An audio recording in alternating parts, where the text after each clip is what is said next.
आप देख रहे हैं आज का मुद्दा। मैं हूं प्रवीण तिवारी।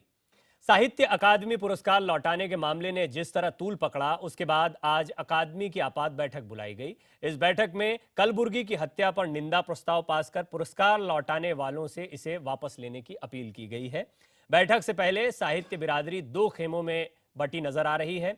खुद को प्रगतिशील कहने वाले लेखकों ने जहां मंडी हाउस स्थित सफदर हाशमी रोड से लेकर साहित्य अकादमी के दफ्तर तक रैली निकाली, वहीं खुद को राष्ट्रवादी लेखक कहने वालों ने इस गुट पर राजनीति करने का आरोप लगाया और विरोध प्रदर्शन के बाद अकादमी के अध्यक्ष को ज्ञापन दिया। इस मसले पर किस तरह मची रही साहित्य बिरादरी में खलबली, उस पर देखिए पहले हमारी ये खास रिपोर्ट। अकादमियों को विरोध का अखाड़ा न बनाया जाए, मैं इसी के ही विरोध में आई हूँ। मैं कलाकार हूँ, सामने संगीत नाटक अकादमी है। एक कलाकार ने संगीत नाटक अकादमी पुरस्कार भी वापस किया है। मैं इसी विरोध में आई हूँ कि हम कलाकारों को इससे ऊपर उठना चाहिए और जो विधा है उसी को सशक्त बनाकर यदि आप कहना चाहते हैं, मतांतर है उसका स्वागत है, आप अपनी विधा से कहिए। लेकिन यहाँ पर जिस प्रकार का एक ड्रामा मैं कहूँगी चल रहा है पिछले 1-1.5 महीने से, एक वापस कर रहा है, फिर दूसरा कर रहा है, तीसरा कर रहा है। भाई किसके खिलाफ हैं आप अपने ही लोगों के खिलाफ हैं। आप अपने उसी साहित्य अकादमी के खिलाफ हैं जिनको आप लोग चुनते हैं, आप बैठाते हैं, सरकार नहीं चुनती है। वो तो चलिए राजनीतिक एक आप राष्ट्रीय सम्मान आप वापस करें तो एक अलग बात है, लेकिन 30-30 साल पहले लिए सम्मान आप ऐसे वापस कर रहे हैं एक घटना पे, और जहां घटना घटी है वहां पर जाकर ज्ञापन भी नहीं दे रहे, अपितु वहां के मुख्यमंत्री से पुरस्कार भी ले रहे हैं। इससे बड़ा दोहरा और मापदंड और हास्यास्पद कुछ नहीं है।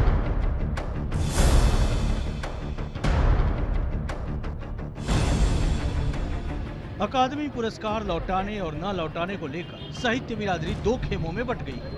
साहित्य अकादमी की आपात बैठक से पहले दोनों खेमों ने अकादमी के बाहर शक्ति प्रदर्शन किया। खुद को प्रगतिशील कहने वाले गुट ने मौन जुलूस निकाला।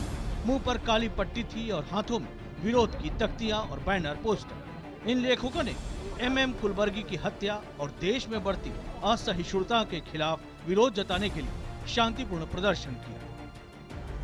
कल ही एक लड़के को, दलित लड़के के हाथ काटने की जो पूरी बात हुई कि आदमी बोल नहीं सकता है, अपने मन का खा नहीं सकता है, अपने मन का पहन नहीं सकता, अपने मन का जी नहीं सकता है, तो अच्छा है कि पूरी जनता को भंग कर दो। प्रगतिशील खेमा चाहता है कि साहित्य अकादमी कलबुर्गी हत्याकांड पर निंदा प्रस्ताव पास करे। कार्यकारी मंडल जो आज हुआ है इस हत्या की पुनः निंदा करता है। पूर्व में भारतीय लेखकों की हुई हत्याओं और अत्याचारों को लेकर वह बेहद दुखी है। प्रगतिशील लेखकों के इस गुट से 84 के सिख दंगों और मुजफ्फरनगर दंगों के वक्त की चुप्पी को लेकर सवाल उठते रहे हैं। यही सवाल जब फिर उठा तो क्या जवाब था, जरा ये सुनिए। मुजफ्फरनगर सिख दंगे ये सब जो हुए थे उसमें सरकारी प्रोटेक्शन नहीं था। इस वक्त जो है सरकारी गुंडों के साथ मिल करके ये सब हो रहा है। साहित्य में राजनीति नहीं चलेगी, नहीं चलेगी, नहीं चलेगी। राष्ट्रवादी लेखक संघ के सदस्य अकादमी के अध्यक्ष को ज्ञापन देने के लिए जुलूस की शक्ल में पहुंचे। ये गुट साहित्य के नाम पर हो रही राजनीति के खिलाफ। इस गुट का मानना है कि साजिश के तहत केंद्र सरकार को बदनाम करने की नीयत से पुरस्कार लौटाए जा रहे हैं। ये अशोक वाजपेयी ने इस्तीफा दिया और उन्होंने जिन 3 व्यक्तियों को पुरस्कार दिया उन्होंने भी इस्तीफा दिया। तो इससे आप लगा सकते हैं कि उन लोगों के परस्पर संबंध क्या है। ये सारे वही लोग हैं जो चीन और रूस में वर्षा होने पर छाता भारत में खोजते हैं। ये सारे वही लोग हैं और ऐसे लोग साहित्य में राजनीति कर रहे हैं। ऐसे लोगों को बेनकाब होना चाहिए। पुरस्कार को लेकर दोनों खेमों के अपने अपने तर्क।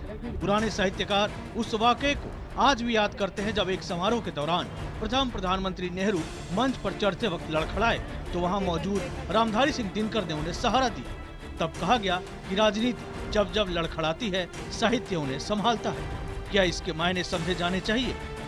Bureau report, IBN 7।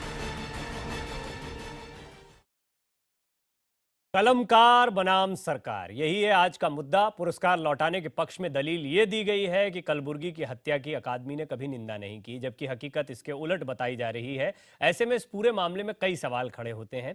पहले इन सवालों को आपके सामने रखते हैं। पहला सवाल, क्या पुरस्कार लौटाने वाले केंद्र सरकार के खिलाफ राजनीति कर रहे हैं? दूसरा अहम सवाल, साहित्य अकादमी के कामकाज में क्या वक्त वक्त पर निंदा प्रस्ताव लाना शामिल है? तीसरा अहम सवाल, कलबुर्गी की हत्या की निंदा के बावजूद इसे मुद्दा बनाने की वजह क्या है?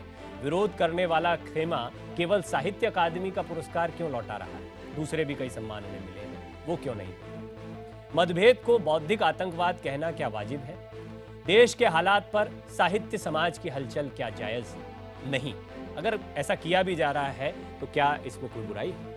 ये आज का मुद्दा है, बड़ा अहम मुद्दा है, और इस पर बातचीत करने के लिए खास मेहमान भी मेरे साथ स्टूडियो में जुड़ रहे हैं। इस बहस में हमारे साथ जुड़ रहे हैं संघ के विचारक राकेश सिन्हा, पुरस्कार वापसी का विरोध करने वाले लेखक और दिल्ली विश्वविद्यालय में प्रोफेसर अवनीजेश अवस्थी जी, वरिष्ठ लेखक कमल किशोर गोयनका जी, इसके अलावा जनवादी लेखक संघ के उप महासचिव और दिल्ली यूनिवर्सिटी में प्रोफेसर संजीव कुमार जी मेरे साथ जुड़ रहे हैं, दिल्ली जनवादी लेखक संघ के अध्यक्ष और दिल्ली हिंदी अकादमी की उपाध्यक्ष मैत्री पुष्पा जी मेरे साथ जुड़ रही हैं, वरिष्ठ साहित्यकार भी हैं। इसके अलावा साहित्य अकादमी पुरस्कार लौटाने वाले 3 लेखक मेरे साथ जुड़े हैं। गुवाहाटी से जुड़ रहे हैं वरिष्ठ कवि राजेश जोशी जी, लखनऊ से जुड़ रहे हैं शायर मुनव्वर राणा, और चंडीगढ़ से जुड़ रहे हैं प्रोफेसर चमन लाल। हम सभी मेहमानों से बातचीत करेंगे। शुरुआत में करना चाहूँगा संजीव जी आपसे, क्योंकि कई सारे सवाल रिपोर्ट के माध्यम से भी सामने आ रहे हैं। क्या साहित्यकार राजनेता हो गए हैं? क्या एक ऐसा लग रहा था कि एक राजनीतिक दल सरकार के खिलाफ प्रोटेस्ट कर रहा है? अगर ऐसा आपको लग रहा था तो बिल्कुल गलत लग रहा था, और मैं समझता हूं कि ऐसा लगने के पीछे आपके पास एक चश्मा होना चाहिए चीज़ों को देखने का। संभवतः उस चश्मे से देखने पर ही ऐसा लग रहा था। साहित्यकारों ने हर समय राजनीतिक मत व्यक्त किया है, और वो जिन मुद्दों के लिए लिखते हैं, जिन चीज़ों से वो लगातार सरोकार रखते हैं, अगर उन चीज़ों के बारे में अपना मत प्रकट करने के लेखन के अलावा अन्य तरीकों को वो आजमाना चाहते हैं, तो इसमें क्या बुराई है? किसी को क्यों इससे आपत्ति होती है? मैं ये जानना चाहता हूँ। मैत्री पुष्पा जी, आपने एक इंटरव्यू में ये भी कहा था, कि आपके विचारों को भी मैं देख रहा था, आपने कहा था कि इस तरह से सम्मान लौटाना साहित्य अकादमी का अपमान है। क्या आपको अभी भी ये लगता है? नहीं, मैं इस पक्ष में थी कि सम्मान मत लौटाओ, सम्मान नहीं लौटाना चाहिए। मैं आज भी यही कह रही हूँ, और आज भी उधर से यही आवाज़ आ रही है कि सम्मान वापस ले लीजिए, यही तो आ रही है। मैं इस पक्ष में थी जो आज हुआ है। मैं ये कह रही थी कि कड़े से कड़ा लिखो, जो आप समझते हैं, सोचते हैं, उसको लिखो, डरने की कोई बात नहीं है। एक जगह टीवी चैनल पर यह भी हुआ कि इतना दहशत का माहौल है, इतना डर का माहौल है, तो मैं कह रही थी लेखक हमेशा डर और दहशत के खिलाफ लिखता है, लिखिए उसमें, और फिर उससे भी काम नहीं चलता तो सड़कों पर उतरिए, क्योंकि लेखक के अंदर एक एक्टिविस्ट भी होता है, बिना इसके काम चलता नहीं है। ये बड़ी बढ़िया बात की, और संजीव जी ने भी एक बात जो शुरुआत में कही थी, इन दोनों को मिलाकर राकेश सिन्हा जी सवाल आपसे कि ये प्रोटेस्ट हुआ, ये लोग जब इस रूप में सामने आए हैं तभी तो आवाज भी बुलंद हो रही है, तभी तो सरकार के कानों तक आवाज भी जा रही है, तभी तो मुनव्वर राणा साहब के पास इनविटेशन भी आ रहा है मुलाकात का। इसमें गलती क्या है? इसमें खामी क्या है? साहित्यकार प्रदर्शन क्यों नहीं कर सकता? देखिए, साहित्यकार को पूरा मौलिक और निजी अधिकार है कि किसी भी रूप में कभी भी कोई भी किसी भी तरह का विरोध प्रकट कर सकता है। उसके मौलिक अधिकार पर कोई प्रश्न नहीं खड़ा कर सकता है। इतना कहते हुए मैं यह भी कहता हूं कि साहित्यकार का काम सिर्फ लेखनी नहीं है, उसका काम सामाजिक सरोकारों से, जन सरोकारों से, राष्ट्र के सरोकारों से जुड़ा होना है। लेकिन जब साहित्यकार व्यवस्था परिवर्तन की आवाज देने की जगह सत्ता परिवर्तन की आवाज देता है, जब साहित्यकार व्यवस्था से जुड़े हुए पक्षों को सामने रखने की जगह सत्ता से जुड़े हुए पक्षों को सामने रखकर एक्टिविस्ट बनता है, तो उसके और राजनीतिक कार्यकर्ता के बीच में जो एक थिन लाइन होता है वो समाप्त हो जाता है। यह लाइन भी तब समाप्त हो जब ये सत्ता परिवर्तन के लिए प्रदर्शन है, ऐसा क्यों लगा? नहीं, मैं आपको बता, मैं थोड़ा पूरा कर लूं इसको, क्योंकि ये बहुत गंभीर सवाल आपने उठाया है, इसलिए और सवाल बहुत जायज और अच्छा है। देखिए, सत्ता परिवर्तन के लिए ही साहित्यकार लड़ सकता है, जैसे फणीश्वर नाथ रेणु ने लड़ा था, कई लोगों ने लड़ा था। वह तब जब कोई आपद धर्म आए। आज जिन बातों को लेकर साहित्यकार प्रोटेस्ट कर रहे हैं, वे स्वयं भ्रमित हैं कि किस बात को लेकर कर रहे हैं। कलबुर्गी जी की हत्या हुई। बिल्कुल भ्रमित नहीं हूँ, और मैं बीच में कहना चाहता हूं। नंबर एक मैं पूरी बात कर लूं। देखिए, मैंने आपको सुना था, मैं अपनी बात कर लूं, मैं कोई आरोप नहीं लगा रहा हूं, मैं तो अपनी बात कर रहा हूं। क्योंकि आपने उनको कहा भ्रमित, इसलिए मैंने ही राकेश जी उनको कहा था इस पर कोई जवाब देना चाहते तो मैं 20 सेकंड में पूरा कर लूं। देखिए, वो कहते हैं कलबुर्गी जी का दाभोलकर जी की हत्या हुई, इसके प्रोटेस्ट में कर रहे हैं, लेकिन जो मूल स्वर उठ रहा है वह कह रहे हैं एक विचारधारा सत्ता में आ गई है, एक व्यक्ति प्रधानमंत्री बन गया है, उस विचारधारा के कारण हत्याएं हो रही हैं। मैं सिर्फ अंत कर रहा हूँ। दाभोलकर जी की जब हत्या हुई पुणे में, तब कांग्रेस की सरकारें थी, और जब बीजेपी की सरकार आई तो दाभोलकर जी की हत्यारों को पकड़ा गया। वे कथित हत्यारे कथित रूप से सनातन संस्था से जुड़े हुए हैं, किसी ने उसको रोका नहीं। मुझे लगता है कानून व्यवस्था के संबंध में सहिष्णुता पूर्वक संवाद करना चाहिए, उसके बदलने की कोशिश करनी चाहिए, लेकिन विचारधारा की आड़ में और साहित्य के नाम पर यदि आप राजनीति करते हैं तो संभवतः आप अपनी ठीक है राकेश जी। अब संजीव जी, 2-3 चीजें बहुत संक्षेप में। पहली बात ये कि सत्ता और व्यवस्था परिवर्तन की जो बात राकेश जी कर रहे हैं, ये जो इसके बीच की थिन लाइन होती है, कैसे वो इस नतीजे पर पहुंच गया कि ये सत्ता परिवर्तन की लड़ाई हो रही है। हम व्यवस्था परिवर्तन की लड़ाई लड़ रहे हैं, हम तो ये कहेंगे, पहली बात। दूसरी बात कि राकेश जी का जो दावा है कि माफ कीजिएगा मैं उनका एक सवाल भूल रहा हूं, दाभोलकर जी का उन्होंने उन्होंने कांग्रेस राज में होने वाली गड़बड़ियों का हवाला दिया। वो गड़बड़ियों का हवाला बिल्कुल दुरुस्त है। कांग्रेस के राज में बहुत सारे इस तरह के अनाचार हुए हैं जिसके खिलाफ हम खड़े हैं। और तीसरी बात कि हम भ्रमित हैं इस चीज को जानने के लिए। पर तब तो कोई सम्मान वापस नहीं हुआ था, इस तरह का कुछ भी इस तरह का कोई माहौल बना हो, ये तो हमने नहीं देखा था। या आप लोग प्रोटेस्ट करने के लिए सड़कों पर निकले हो, ये भी हमने निश्चित रूप से उस समय सम्मान वापस नहीं हुए थे, लेकिन लेखकों ने अपने अपने तरीके से विरोध किए थे। अभी ज्यादा उग्र है, अभी ज्यादा उग्र आपका आंदोलन होता जा रहा है। इसकी वजह क्या मोदी जी हैं जो फिर तो राकेश जी मैं कहना चाहता हूं कि अगर आज की तारीख में सम्मान वापस करने को एक प्रतिरोध का तरीका लेखकों ने बनाया है, तो आप ये उम्मीद न करें कि पीछे लेखकों ने जो प्रतिरोध किए वो सम्मान वापस करने के तरीके से ही क्यों नहीं किए गए। ये बहुत हास्यास्पद होगा। और ये कांग्रेस के राज में भी होता रहा है। हम लोगों ने जो मेमोरेंडम दिया है, जो ज्ञापन दिया है कार्यकारी मंडल को, उस ज्ञापन को आप पढ़ें, बहुत स्पष्ट हो जाएगा कि हमारा नजरिया एकदम साफ है। ठीक है, चलिए मैं बस थोड़ी सी बात जोड़ देता हूं। लेखक ये कह रहे हैं कि कलबुर्गी की हत्या, पानसारे की हत्या, दाभोलकर की हत्या और उसके अलावा असहिष्णुता का एक पूरा जो माहौल दिखलाई पड़ रहा है, इसमें आप लेखक समाज को सामान्य व्यक्ति की उन मुश्किलों से अलग करके नहीं देख सकते। यानी सिविल लिबर्टीज का जो सामान्य रूप से हनन हो रहा है, वो अभिव्यक्ति की इस आजादी के हनन के साथ जुड़ा हुआ है। और हम साहित्य अकादमी को इसलिए निशाने पर ले रहे हैं क्योंकि उस अकादमी ने हम लोगों के कहने के बावजूद साफ तौर पर उसके बारे में कोई कदम लेने से इनकार किया। प्रोफेसर चमन लाल के पास जाऊं, उससे पहले अवनीश जी आप क्या कहना चाह रहे हैं इस मसले पर? क्योंकि आपने आज जब ये एक तरफ दूसरा प्रदर्शन कर रहे थे, आप लोग और आपके पूरे साथी जो है वो एक अलग प्रदर्शन कर रहे थे, तो साहित्यकार बनाम साहित्यकार भी दिखाई दे रहा है, साहित्यकार बनाम सरकार के साथ साथ।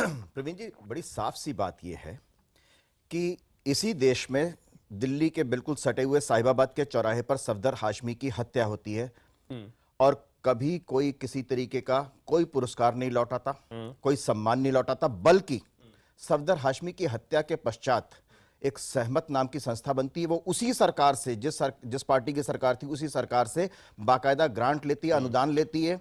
तब किसी तरीके की अभिव्यक्ति की स्वतंत्रता पर खतरा नहीं उठता। ठीक है। हमारा कुल मिलाकर के कहना है, ये सिलेक्टिविज्म क्यों, ये चयन क्यों, ये इसका कारण है। मैं आपको प्रवीण जी, आपको एक 10 सेकंड में बता दूंगा। क्योंकि आपने ये साहित्य अकादमी पुरस्कार लौटाने की बात की, आप कहें तो आपके इतने सवाल पर फिर दोबारा दूसरी बात को लेते हैं। प्रोफेसर चमन लाल से इस पे जवाब ले लें। मैं सिर्फ इतनी सी बात कह रहा हूं कि वास्तव में जनवादी लेखक संघ, प्रगतिशील लेखक संघ एक राजनीतिक दल के लेखक संगठन है, बाकायदा उनके राजनीतिक दल तय करते हैं उनके पदाधिकारी। ये सवाल क्योंकि संजीव जी से होगा, लेकिन आपने एक बहुत महत्वपूर्ण सवाल उठाया कि ये टाइमिंग क्यों। प्रोफेसर चमन लाल, आपने साहित्य अकादमी पुरस्कार लौटाया है, तो आपसे भी जानना चाहेंगे, मुनव्वर राणा साहब भी साथ में, पहले आप बताएं कि ये टाइमिंग क्यों, क्या सब लोग लौटा रहे थे और आपको लगा कि इससे विरोध मजबूत होगा, या क्या वजह रही कि इस समय आपको अचानक ये एहसास हुआ कि अब साहित्य अकादमी पुरस्कार लौटा देना चाहिए, विरोध का सही तरीका होगा?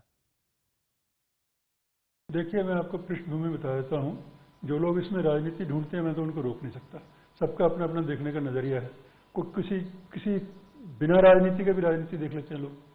सीधी सी बात यह है कि देश का माहौल जिस तरीके से, एक कहना चाहिए कि बड़ी असहिष्णु हालत में पहुंच रहा था, उसमें कई चीज़ें ऐसी होती हैं कि क्लाइमैक्स पे पहुंचती हैं। दाभोलकर की हत्या हुई, बहुत सारा विरोध हो रहा था। उसके बाद से पानसारे की हत्या हुई, फिर बहुत सारा विरोध हो रहा था। कलबुर्गी पर ही क्यों सब हुआ? कलबुर्गी जी पर इसलिए हुआ कि एक तो प्रोफेसर कलबुर्गी, अरे आप सुनेंगे दूसरों को क्या? आप दूसरों के बीच में टोकेंगे तो फिर दूसरा क्या बोलेगा? आप अपनी ही बात कहेंगे क्या? उसमें बात सिर्फ इतनी है कि प्रोफेसर कलबुर्गी साहित्य अकादमी पुरस्कार विजेता थे।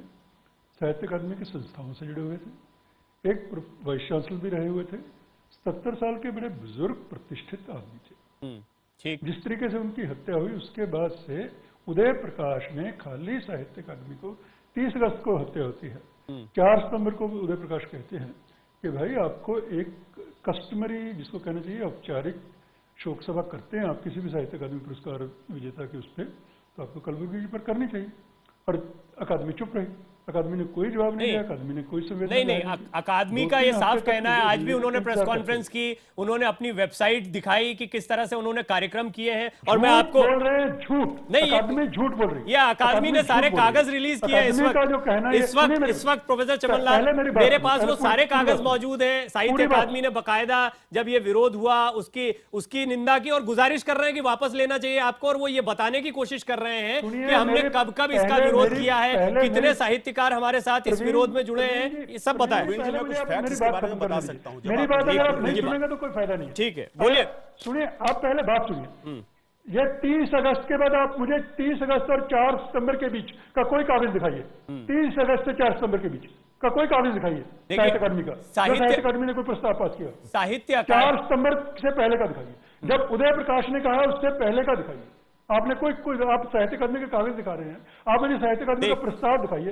साहित्य अकादमी ने बेंगलोर में बैठक की है जी, और वो भी बहुत पहले 30 सितंबर 2015 बेंगलोर की बैठक को वो बना रहे हैं कि हमने शोक 30 से पहले का दिखाइए। आप 30 से पहले का देखना चाहते हैं, और साहित्य अकादमी 4 सितंबर से पहले का दिखाइए। 4 सितंबर उदय प्रकाश से पुरस्कार वापस करने का पहले दिखाइए। तो उसके बाद तारीख का बताइए, मैं तो नहीं देख सकता। नहीं, तो आपको लगता है कि निंदा प्रस्ताव, अगर ये तारीख बताइए। 30 सितंबर 2015 बेंगलुरु, तारीख बताइए। 30 सितंबर 2015 तो 30 सितंबर की बात कर रहे हैं। अब सुनिए आप 30 सितंबर की बात कर रहे हैं जी। 4 सितंबर को 12 सितंबर को उदय प्रकाश का औपचारिक रूप से पुरस्कार वापस हुआ। तब भी 2-3 हफ्ते तक कुछ भी, एक बेंगलोर में बैठक हुई है, जबकि लेखकों की मांग ये थी कि साहित्य अकादमी का मुख्य ऑफिस जो है वो दिल्ली में है और दिल्ली में होनी चाहिए। दिल्ली में बैठक नहीं हुई तो 6 अक्टूबर को नयनतारा सहगल ने पुरस्कार वापस किया। प्रोफेसर चमनलाल, प्रवीण जी बीच में एक बहुत बड़ा खुलासा करना चाहता हूं मैं कि चमनलाल जी कह रहे हैं कि उदय प्रकाश ने जब साहित्य का सम्मान वापस लौटाया, इसलिए लौटाया क्योंकि कलबुर्गी की हत्या हुई थी उसके विरोध में। लेकिन उदय प्रकाश जी ने तो मार्च के महीने में अपने फेसबुक पर यह लिखा था कि मैं साहित्य अकादमी का सम्मान मेरे माथे पर कलंक है। ये तो 6 महीने पहले से साजिश चल रही थी कि किस तरीके से कोई मौका मिले और मैं सम्मान लौटाऊं, पुरस्कार लौटाऊं। ये सोशल मीडिया पर उपलब्ध है, इसलिए ये बहुत गलत बात है, ये झूठ है एक तरीके से। अगर असहिष्णुता की घटनाएं लगातार चल रही थी तो उदय प्रकाश ने स्टेटमेंट क्यों नहीं दिया? आप यूं समझिए कि वो जो कुछ चल रहा था, आप स्टेटमेंट दीजिए, लेकिन कलबुर्गी के साथ क्लाइमेक्स पर पहुंचा, यही तो बात समझ में नहीं आ रही कि इसके बाद में चमनलाल जी ने कहा कि असहिष्णुता का एकदम पारा जो है वो टॉप पर चला गया और इसके बाद अब कुछ नहीं हो सकता। यही तो संजीव जी प्रश्न उठ रहा है कि अचानक क्या मोदी बैठे हैं सरकार में, इसलिए ये असहिष्णुता का पारा आप बताइए, इन्होंने मार्च की बात कही, मार्च में मोदी जी सरकार में थे कि नहीं थे? तो फिर आप कैसे इस बात को उससे जोड़ रहे हैं? नहीं, अगर उदय प्रकाश जी का विरोध मोदी जी के खिलाफ हो गया ना, उदय प्रकाश जी का विरोध किसके खिलाफ है? अगर असहिष्णुता के खिलाफ, मोदी जी के खिलाफ। मैं कह रहा हूं कि हमारे, आप बोलने का मौका दे, मैं कह रहा हूं, बोलिए। मैं यही कह रहा हूं, और इसके पहले चमनलाल जी ने कहा, बहुत स्पष्ट शब्दों में मैंने कलबुर्गी की हत्या के विरोध में उदय प्रकाश ने जब पहली बार सम्मान लौटाया, उसके पहले का बताइए। लेकिन उदय प्रकाश जी तो ये निर्णय बहुत पहले कर चुके थे, मार्च के महीने में कर चुके थे कि मैं अपने सारे, देखिए निर्णय को साइको एनालिसिस से पढ़ना गलत है। मैं जो बात कह रहा हूं हत्या से जोड़ने जिस फॉर्मुलेशन को पहले रख चुका हूं, मैं दोबारा उसको रखूंगा, और वो ये कि कलबुर्गी की हत्या एक इशू नहीं है। उदय प्रकाश को, जैसे उदय प्रकाश को जो स्वप्न आया हुआ था कि कलबुर्गी की हत्या होगी, तब मैं स्वप्न पर विश्वास करने लगे। नहीं, ये बात हो रही है ना प्रोफेसर चमनलाल, बात ये है कि उनके दिमाग में पहले से ही साहित्य अकादमी के लिए नकारात्मक भाव था। पहली बात ये तय होती है। दूसरा, वो कोई मौका तलाश रहे थे कि मोदी जी की सरकार में ये वापस, ये उनका प्रश्न है जितना मुझे समझ में आया अवनीश जी का। प्रवीण जी, मैं यही कह रहा हूं कि अगर उदय प्रकाश के मन में ये बात थी तो उसकी वजह थी कि असहिष्णुता का जो माहौल बना था, और हिंसक असहिष्णुता का मैं कहूंगा, फांसीवादी प्रवृत्तियों का जो माहौल बना था, उस माहौल को लेकर उदय प्रकाश चिंतित थे। और ये माहौल जिस समय कलबुर्गी के इशू तक पहुंचता है, उदय प्रकाश ये तय करते हैं कि मुझे अपना पुरस्कार वापस लौटाना चाहिए। जो असहिष्णुता का माहौल दिखाई दे रहा है लेखकों को, प्रगतिशील लेखकों को, उस पर आप क्या कहेंगे? आपके विचार क्या हैं? और आप क्या जो फैक्ट्स की बात कर रहे हैं प्रोफेसर चमन लाल, कई तारीखों की बात कर रहे हैं, उस पर कोई रोशनी डालना चाहेंगे? आपने मुझसे पूछा है। जी राकेश जी, मुझे थोड़ा सा बात पूरी कर लेने दीजिए। मैं आपकी बात पूरी करूंगा। मैं राकेश जी से भी सुन लीजिए, फिर आपके पास कुछ और सवाल भी आएंगे। देखिए, मैं इतना ही जानता हूं कि जो साहित्यकार ने पुरस्कार वापस किया उसमें 3 कैटेगरी है। एक कैटेगरी तो वो है जो सच में दुखी हैं, मैं उसमें चमन लाल जी को भी रख सकता हूं, जो दुखी हैं, लगता है कुछ वातावरण बन रहा है, कुछ लेखक मारे जा रहे हैं, वो दुख मुझे भी है। एक कैटेगरी उन लोगों का है जो कि सिर्फ वामपंथी विचारधारा के हैं, जो माहौल क्रिएट कर रहे हैं नरेंद्र मोदी, फांसीवादी सरकार आ गई है, फांसीवादी माहौल बन गया है। देखिए, जनवादी लेखक संघ, प्रगतिशील लेखक संघ और जन संस्कृति मंच, आप सुन लीजिए, उदय प्रकाश जी भारतीय कम्युनिस्ट पार्टी के 16 साल फुल टाइमर रहे। कोई रह सकता है, मुझे कोई आपत्ति नहीं है, तो वो खुलकर बताएं। मंगलेश डबराल CPI-ML से जुड़ी हुई संस्था जन संस्कृति मंच के हैं। और एक घटना और सुन लीजिए, जब उदय प्रकाश जी ने 2011 में योगी आदित्यनाथ के साथ मंच शेयर किया था, तब पूरे वामपंथी साहित्यकारों ने उनकी दुर्गति कर दी। और जब मंगलेश डबराल को हमने संवाद शुरू करने के लिए इंडिया पॉलिसी फाउंडेशन में, जो कथित रूप से संघ से जुड़ा हुआ है, बुलाया, तब उन पर आक्रमण हुआ। जनसत्ता ने 4 हफ्ते तक उस पर डिबेट किया। जो लोग संवाद नहीं चाहते। और अंतिम बात सुन लीजिए, नरेंद्र मोदी की सरकार बनने से पहले 8 अप्रैल 2014 को जनसत्ता में जिन बुद्धिजीवियों ने अपील की कि नरेंद्र मोदी फांसीवादी हैं, सांप्रदायिक हैं, संघ विचारधारा का प्रतिनिधित्व करते, इनको वोट मत दो, वही बुद्धिजीवियों ने यह माहौल बनाया है जिसमें अशोक वाजपेयी, मंगलेश डबराल, उदय प्रकाश हैं। क्या उस बयान से असहमत हैं? क्या किसी साहित्यकार का अधिकार तो है नरेंद्र मोदी के खिलाफ बोलने का? जो लोग नरेंद्र मोदी को चुनाव से पूर्व स्वीकार करने के तैयार नहीं थे, चुनाव के बाद उसको कैसे हजम करते? ठीक है, तो कलबुर्गी जी की हत्या को शिखंडी के रूप में उपयोग करने वाले की मैं निंदा करता हूं। ये प्रतिरोध है, मैं ये एक्सेप्ट करता हूं और आपके मंच से एक्सेप्ट करता हूं कि वो लोग पहले से मानते थे कि नरेंद्र मोदी के आने पर ऐसा होने जा रहा है। और मैं आपको याद दिला देता हूं कि हमने जनवादी लेखक संघ का जो राष्ट्रीय सम्मेलन फरवरी में किया, ये तो बहुत ही आपत्तिजनक बात है। नहीं, तो मैं बता रहा हूं, होने वाला जो आपत्ति हो सकती है, उससे पहले आपकी प्रवीण जी आपकी जो आपत्ति हो सकती है, एक बात आई कि ये आपत्तिजनक में ओवरऑल व्यूअर्स के लिहाज से अपने तर्क दे रहा हूं। प्रवीण जी, अभी एक बात आई कि कलबुर्गी की हत्या, उसके बाद मैंने बताया कि मार्च में, और अभी जब आई कि मार्च में उनको स्वप्न आ गया था, अभी बात सामने आई कि 8 अप्रैल 2014 को जनसत्ता में एक 40 लेखकों की छपती, जो पहले से जिन्होंने ये माहौल बनाना शुरू कर दिया था। इसलिए बात साजिश पहले की है, तो कलबुर्गी की हत्या, ये माहौल और साजिश का प्रश्न नहीं है, ये अचानक नहीं है, प्रश्न है, ये राजनीतिक विरोध है। ये राजनीतिक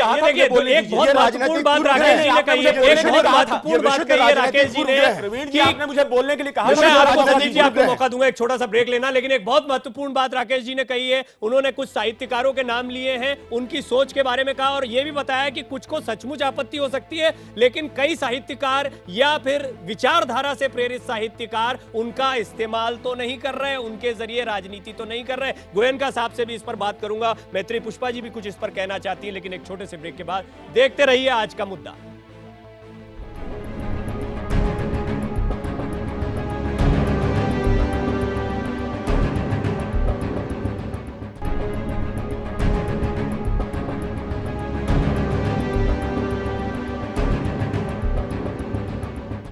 कलमकार वर्सेस सरकार, क्या ये चल रहा है? और ब्रेक से पहले राकेश सिन्हा ने एक बहुत महत्वपूर्ण बात कही है कि कुछ लोग हैं जिनको सचमुच दुख है, लेकिन बहुत से ऐसे लोग हैं जो सियासी तरीके से इस दुख का इस्तेमाल करना चाहते हैं, और मोदी का विरोध जो लंबे समय से कर रहे हैं, वो इस विरोध को इस तरीके से आगे बढ़ाना चाहते हैं। कमल किशोर गोयनका साहब, वरिष्ठ लेखक, हमारे साथ मौजूद हैं। गोयनका साहब, क्या साहित्य अकादमी पुरस्कार को लौटाने को भुनाया जा रहा है कुछ राजनीतिक विचारधाराओं के जरिए, जैसा राकेश सिन्हा कह रहे हैं?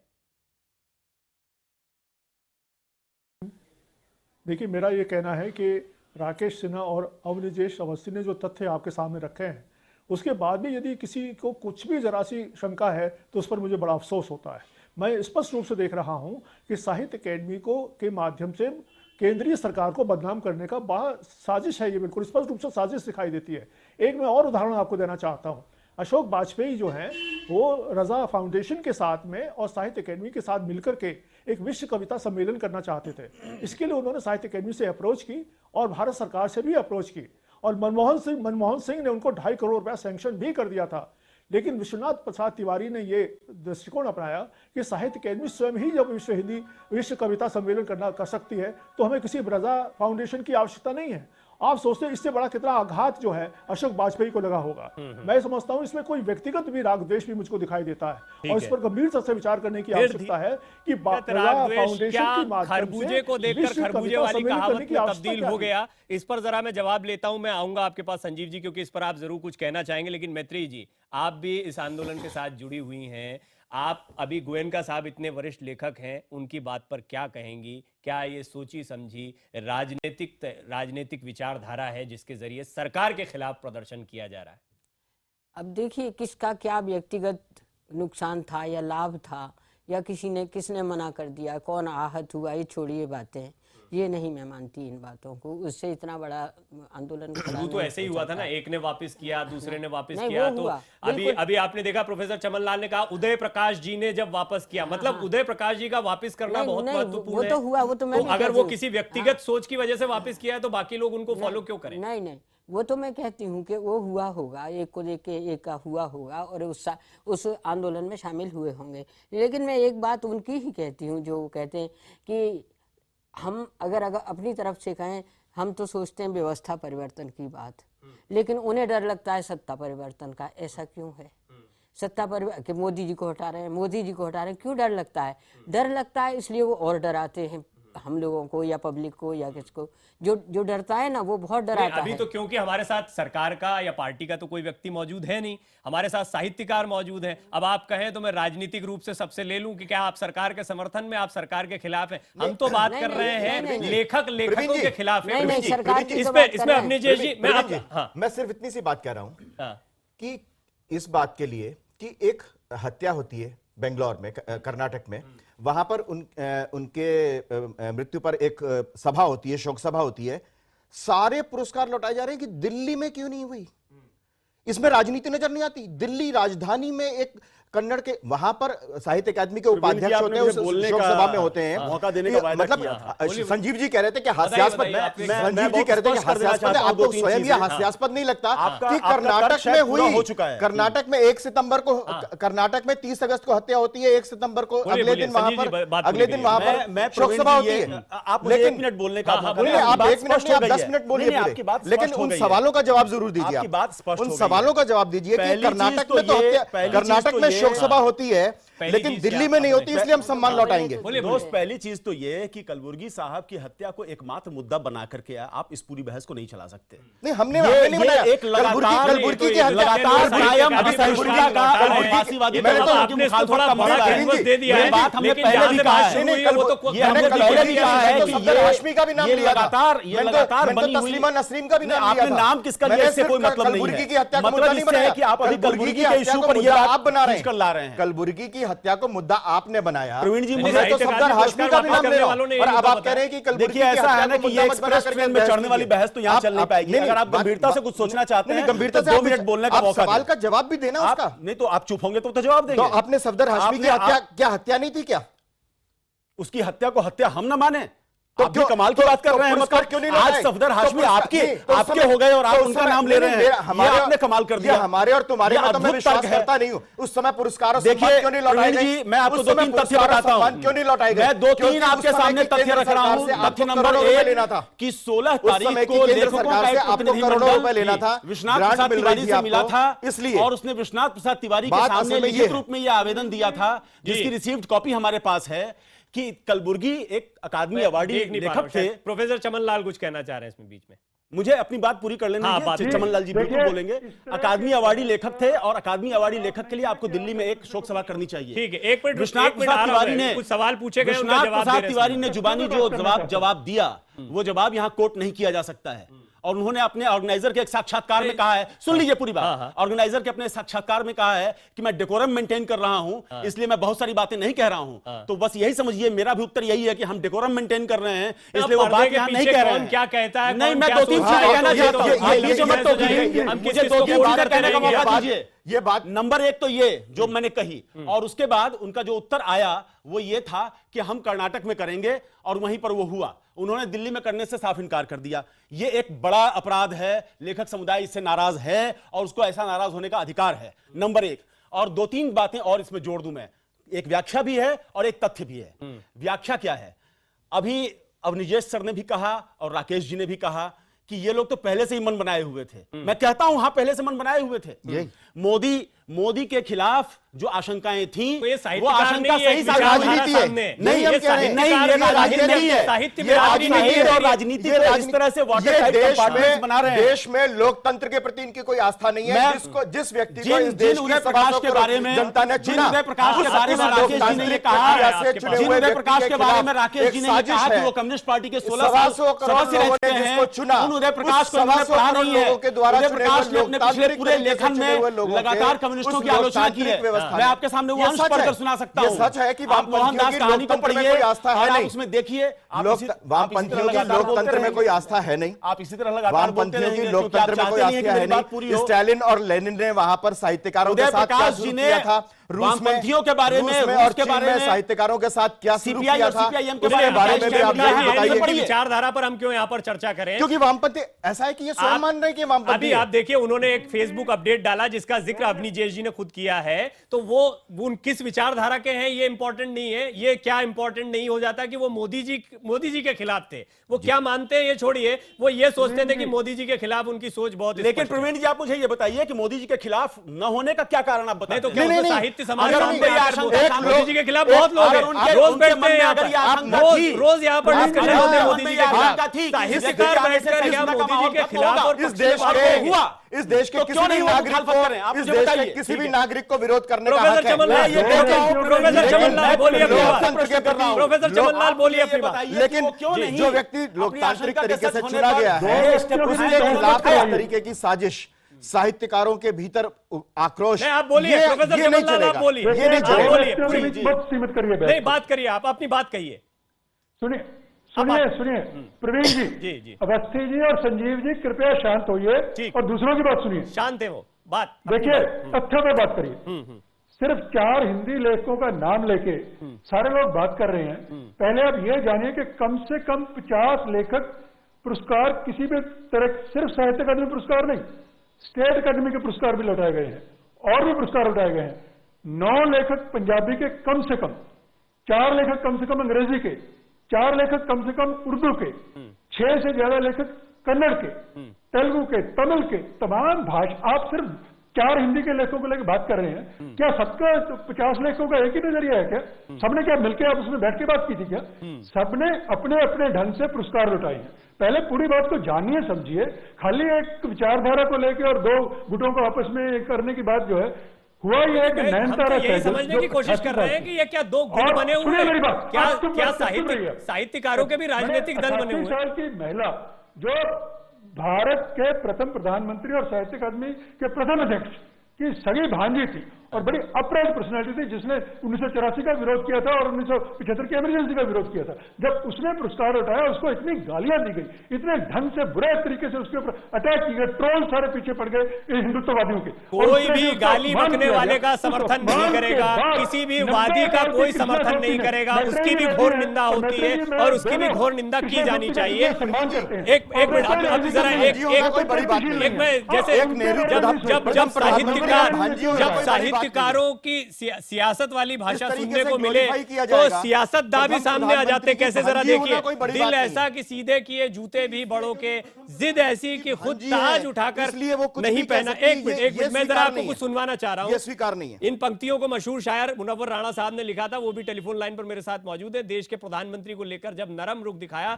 तो निर्लज सियासत कहां तक गिर गई, वो भी देखिए, शर्मनाक करने वाली है। लोकतंत्र में विरोध करने और जताने की भी हद है। साहित्य अकादमी पुरस्कार लौटाने का ऐलान कर चुके मुनव्वर राणा ने जब पीएम के कहने पर पुरस्कार वापस लेने के संकेत दिए तो आजम खान ने क्या कहा, सुनिए जरा।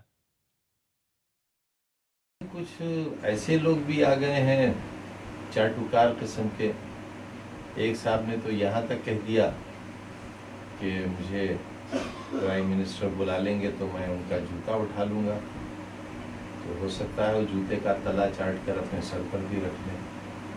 तो जब चाटुकारिता की इंतहा ये हो जाए कि प्रधानमंत्री से मिलने के लिए लोग अपनी ख्वाहिश जाहिर करने लगें तो साहित्यकार कहाँ से रहेंगे, चाटुकार रहेंगे। मुनव्वर राणा साहब, ये आजम खान साहब ये बातें आपके लिए कह रहे थे, आप क्या कहना चाहेंगे? देखिए, ये आजम खान जो है ये मुसलमानों के आदित्यनाथ हैं। ये तो आपने उनकी भाषा में उनको जवाब दे दिया, लेकिन हाँ, प्रधानमंत्री के हाँ जी जी मुझे बात कहने दे। देखिए, हम शायर हैं, हम शायरी की जबान में बात करते हैं, हम संस्कारों के पहिए पे देश को चलाना चाहते हैं, लोग उसमें सियासत का पहिया लगा देते हैं। मैंने ये कहा था कि दिल ऐसा के सीधे किए जूते भी बड़ों के, दिल इतनी के खुद ताज उठाकर नहीं पहना। मैंने ये कहा था कि जो देश के मसाइल हैं, जो देश में हंगामे हैं, जो देश की परेशानियां हैं, जो लोगों के मसाइल हैं, अगर प्रधानमंत्री अगर हल कर दें तो मैं उनके जूते तक उठाने के लिए तैयार हूँ। और मैं लीडर नहीं हूँ कि अपनी बात से पलटूं। ये बात मैंने कल भी कही थी, ये बात मैं आज भी कह रहा हूँ। बकिया ये मीडिया और चैनल और आजम खान जैसे लोगों से मुझे कभी डर नहीं लगता है, क्योंकि मैं अपनी बात में एक शायर की तरह कहता हूँ और मैं उसमें कुछ बदलने के लिए। चलिए, आप बने रहे, तो क्या आप साहित्य अकादमी सम्मान वापस ले रहे हैं, नहीं ले रहे हैं, इस पर जरा बात करते हैं एक छोटे से ब्रेक के बाद। एक छोटे से ब्रेक के बाद, थोड़ा सा इंतजार।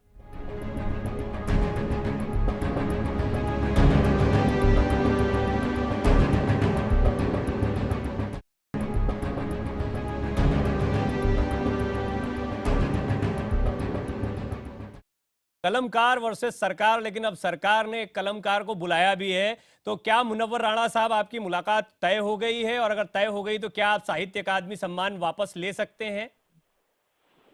मेरी मुलाकात अभी तय नहीं हुई है। मुझसे ये कहा गया था कि 21 तारीख को 4:30 बजे मुझे आप बुलाया गया था। ठीक है, लेकिन मैंने ये कहा कि मुनासिब ये है कि ये और भी सब साहित्यकार हैं, इन सबको बुलाया जाए। हैं अहले वफा जितने सब दार के काबिल हैं, एजाज न जो हमको तौहीन न कर। आपने जो सम्मान लौटाया है वो वापस ले सकते हैं आप? नहीं, सम्मान लौटाना खाली अगर हमने लौटाया तो किसी वजह से लौटाया है ना। तो अगर जिन वजह से लौटाया है, अगर प्रधानमंत्री जी हमारी विनम्रता, हमारी शायराना जबान के कहना अगर मान लेते हैं तो मुझे वापस लेने में कोई इतराज नहीं है। कहना जरा तय हो जाता। मैत्री जी, लेकिन आपसे थोड़ा इत्तेफाक नहीं रख रहे, क्या कह रही हैं आप मैत्री जी? मुनव्वर राणा साहब मुलाकात करके सम्मान वापस भी ले सकते हैं, इस तरह के संकेत। उन्होंने पहले कहा कि मैंने इन लोगों की वजह से बिल्कुल नहीं लौटाया है ना, मैंने अपनी वजह से लौटाया है। तो फिर 10 आदमियों को ले जाके क्या करेंगे जब उनकी वजह से तो लौटाया नहीं है ना। जब आपने अपनी वजह से लौटाया तो 10 लोगों को क्यों ले जाना चाहते हैं आप? मैत्री पुष्पा आपसे पूछ रही है। हेलो, मैत्री पुष्पा जी आपसे पूछ रही हैं कि 10 लोगों को ले जाने की क्या जरूरत है जब आपने अपने लिए लौटाया, किसी और के लिए नहीं? नहीं, मैंने ये तो बिल्कुल नहीं कहा कि मैंने अपने लिए लौटाया है। ये कब मैंने जी टीवी पे मैंने इंटरव्यू देखा है और कहा है कि जब मेरे लिए मेरा अपमान होने लगा तो मैंने कहा मैंने इनकी वजह से नहीं लौटाया, और किसी ने नहीं लौटाया। एबीपी न्यूज पे आके, चैनल पे आके बोलिए। ये मैत्री बहन, हमारे ख्याल से आपको गलतफहमी हुई है। ऐसा मेरा कोई बयान नहीं है। जाहिर सी बात है कि हमने अगर लौटाया तो हम आपके साथ थे। अगर लेकिन ये कि अगर आप किसी राजनीतिक उससे बात करें तो अलग बात है।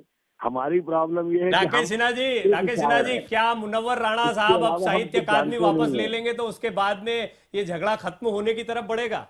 देखिए, मैंने कहा था कुछ साहित्यकार जरूर ऐसे हैं जो सच में आहत हैं, उसमें राणा साहब हैं। राणा साहब को मैंने एक टीवी चैनल के में अपील की थी और राणा साहब इतने भावुक और मॉडेस्ट थे, उन्होंने अपने दिल की बात कही और उन्होंने कहा यदि प्रधानमंत्री बुलाते तो मैं ऐसा विचार करूंगा। और देखिए, प्रधानमंत्री ने संवाद की प्रक्रिया शुरू की।